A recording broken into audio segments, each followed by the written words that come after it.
Hello once again from the Prim Reaper. This will be the last of the misuse of the word sexism series, continuing along with the last 11 points from the internalized sexism inventory from before.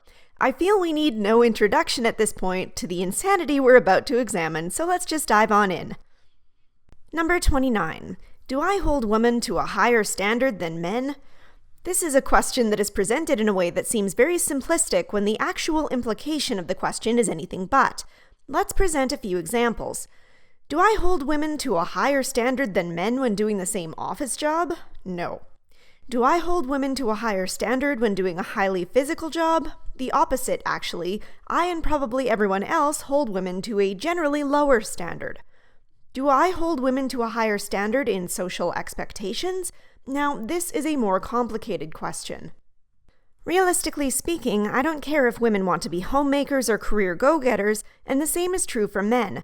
However, if a given woman decides to stay at home for a year and care for her newborn while her husband decides to work the full year and when she goes back, he's given the promotion over her, is this seen as holding a higher standard for the woman in that if only she'd gone to work as well and gotten a nanny to look after the baby, then she might have been able to snag the promotion first? I would argue that it's holding women to a higher standard to suggest that she can have it all. Something is going to suffer, either the time that she can spend with her children or her career trajectory, and it's the same for a man whether he decides to work or stay at home with the kids instead. The problem here is often she is given maternity leave while the father is not given paternity leave. Is this higher or lower standards for men? Is it just different standards? Is different standards a problem that ought to be rectified? Or is it based in the general choices that men and women generally tend to lean towards? If anything, I would say that it's unfair to not give men the ability to take paternity leave and that this is a standard that ought to be changed, but I certainly wouldn't argue that this is holding women to a higher standard than men. Let me ask a different question. Do you, as in the people who wrote this inventory, hold women to a lower standard? Is expecting men to cater to women's whims holding women to a lower standard? What about saying that women aren't responsible for their actions if they get drunk and sleep with someone? Or how about even if they simply regret an intimate interaction with someone after the fact? What about implying that women shouldn't need to take care of their own safety? What about saying that women ought to be paid the same as men universally without considering differences in job choices and time taken off? Is holding women to a lower standard better than holding them to a higher standard? To bring it all back and simply answer the darn question already, generally speaking, no, I don't hold women to a higher standard than men. I treat people as individuals, and because of this, I hold them to certain standards based on the situation and on my relationship with them. I think that society tends to hold different standards for men and women, but as per the last paragraph, pro tip, it's not usually women they're holding to a higher standard. And given your guys' priorities, I'd think you'd be happy with that. Number 30. How often do I expect perfection from myself or hold myself to a higher standard than I do other people? You heard it here first, folks. The acceptable feminist way means holding yourself to no better than mediocre standards. After all, not everyone is capable of high standards, and because not everyone is capable of high standards, holding yourself to high standards is internalized sexism, because we're all a bunch of social Marxists.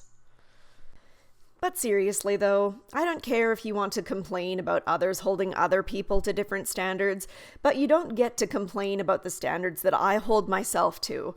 I hold myself to a high standard because this is the way that I feel best about myself. When I'm working my hardest to get things done to the best of my ability, I feel better. I don't hold other people to the same standard as myself because I don't control their actions. If people don't want to try as hard as I do, that's entirely their business. Furthermore, some people might just not be as good as I am at certain things, or they might have social anxieties that make certain things more difficult for them, or they have a lower stress tolerance than I have, or they are trying their hardest as well, and it might just not come out the same way.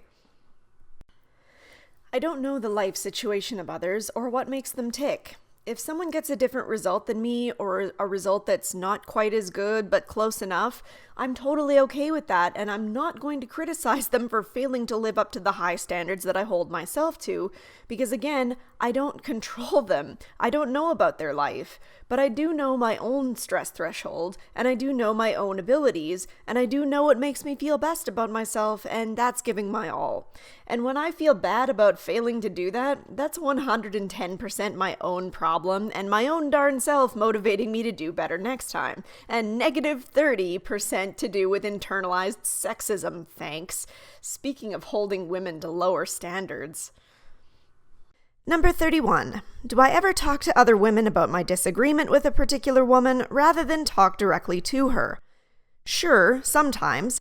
Sometimes it's really not worth bringing it to the other woman's attention, either because it's such a small thing that bringing it up to her would likely result in more animosity than anything, or because she's the sort to misunderstand and overreact, or because you want to get ideas from other people about how best to approach it with her later, or because you're talking about your disagreement with a woman that you don't know well with your best friend. There are a number of reasons. Alternatively, perhaps you talked to that particular woman before about a disagreement and she responded negatively to you in the past, so now you just don't want to bother to approach her with your concerns anymore because it's not worth the hassle. I've had this happen to me. I used to have someone that I would talk about my disagreements with directly, until one day she said, "Why are you bothering to post on my statuses? You're never going to change my mind or anyone else's mind for that matter." At which point I promptly stopped talking directly with her about my disagreements. Somehow, I don't think that I'm the one with internalized sexism in that little scenario. Number 32. Do I hesitate to make waves even when my values are compromised? Depends on what you mean by make waves. I'm not exactly the demand to speak to your manager type of person, but I'm sure that some people would argue that my making YouTube videos about men's issues or talking on a men's rights podcast would constitute making waves. That's an interesting thought, actually. This is an internalized sexism inventory, after all. Does me talking about men's issues and therefore making waves mean that I'm not internally sexist?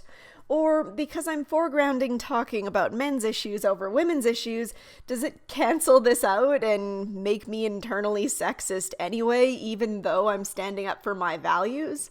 Number 33. How often do I change plans with women friends to accommodate a man's schedule? The author of this list must really get into some unusual situations for this to have been considered a relevant question. The only man's schedule I currently concern myself with is my husband's, and usually we make plans to spend time with our friends together, as we have a circle of couples for friends. However, if I had to cancel a night out with friends because some emergency came up with my husband, not only am I sure that they would perfectly understand, but I also fail to see why this would make me internally sexist. Doesn't making my own choices on who I want to hang out with show that I can be firm in my own desires? If you really want to imply that choosing to spend time with a man over a woman is sexist in any way, wouldn't it just be plain old regular sexism rather than the internalized kind? Number 34. How often am I critical or unsupportive of women's leadership? I swear I answered this question already, so I'll be brief. Women are not a hive mind. Some women will make very kind and fair leaders, and I'll have absolutely zero problem supporting that. On the other hand, some women will be domineering and cold, especially if they think that they have something to prove, and I tend not to get along well with this kind of person at all. You see, I don't see people in terms of what they have between their legs. Men and women can all have very different personality types, and I can get along with and also disagree with both sexes without having to worry about feeling sexist because I deal with people on an individual basis. Gosh, I swear these types see women and men the same way that people see their favorite sports teams. It's really a very simplistic way to view the world and assumes that all people behave the same way by virtue of belonging to a specific category.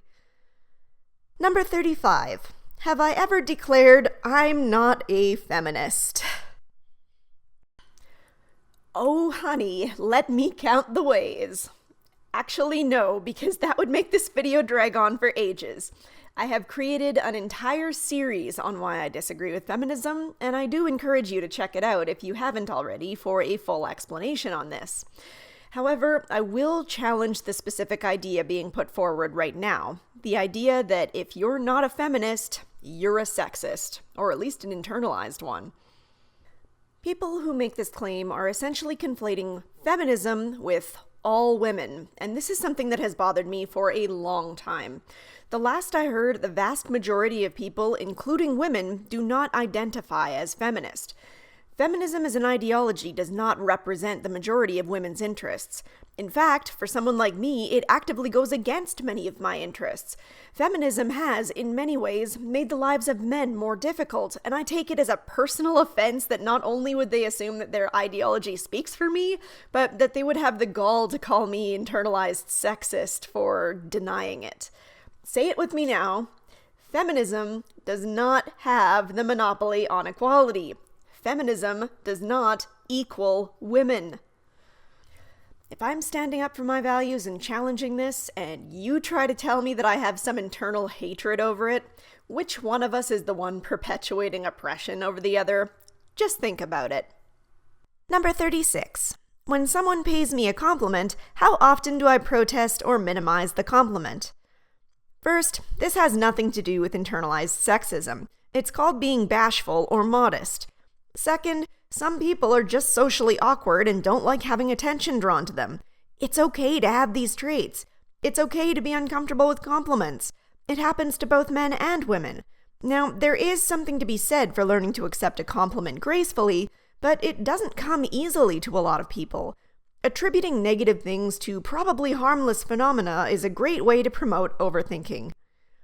Number 37. Have I ever blamed myself for the actions of other people? Thought I deserved the angry outburst, the insult, or to be lied to, disrespected, coerced, hit, assaulted? Okay, this one gets to me on a very real level for multiple reasons.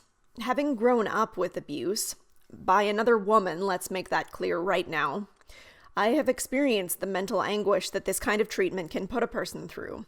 The being afraid to leave your bedroom in the morning, the wondering always about whether your actions are going to be interpreted by your abuser in a way that results in a violent outburst, the wondering if maybe you are doing something to deserve what's being done to you, the hiding of bruises so that nobody questions what's going on. Because if you tell somebody, they're going to tell your abuser, and it's going to get worse. I know, because I told someone, they told my abuser, she told them I was lying, it got worse. Abusers act in many ways that exert power and control over their victims, and they take away their ability to stand up for or advocate for themselves.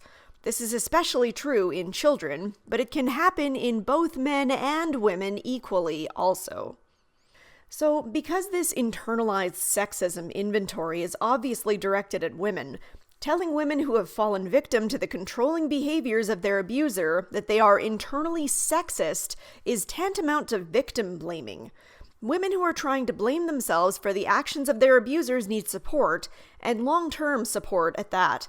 What they do not need is some feminist shaking their finger at them and telling them they're harboring some internalized sexism. What is the matter with you? Number 38. Have I ever blamed a woman for the actions of some man? Held her responsible for his behavior? Again, I like the way they phrase this. Some man. It just sounds so much more dismissive, doesn't it? But getting down to the point, this is another incredibly broad question. You could basically fit this in nearly any situation. In the workplace, at home, anywhere. And you could also use the reverse, blaming a man for the actions of some woman. A lot of the time it happens unintentionally. That being said, it's hardly worth ruminating on more than to simply dismiss it as a valid example of internalized sexism. Number 39. Have I ever said or thought, women are our worst enemy? Jeez, this list is really all over the map, isn't it? We go from mundane things like how often do you put on makeup or dismiss compliments to do you think women are literally the devil? I can safely say that no, I have never thought this. I'm pretty sure that there's nothing internal about the sexism in this statement. I've heard women joke about this before, but I'm pretty sure it's nothing but that. A joke. Also, most of the men who say this and actually mean it are in the obvious minority and are usually only found in certain online communities. But again, it seems like an out-of-place question compared to the banality of the rest of this list. And finally, number 40. How do I usually feel when I look in a mirror?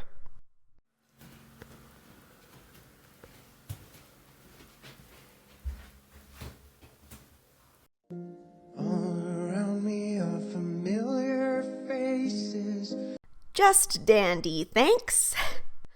So that marks the end of the list, and what a list it was. I was going to end this off with a discussion of a few more thoughts, but then I realized that I'd ranted, yet again, for way too long. So that being said, I'm going to cut this off here and save the thoughts for the next video. Actually, I think it could make an interesting discussion all on its own. So that being said, thanks so much for watching, and I hope to see you all again in the next one.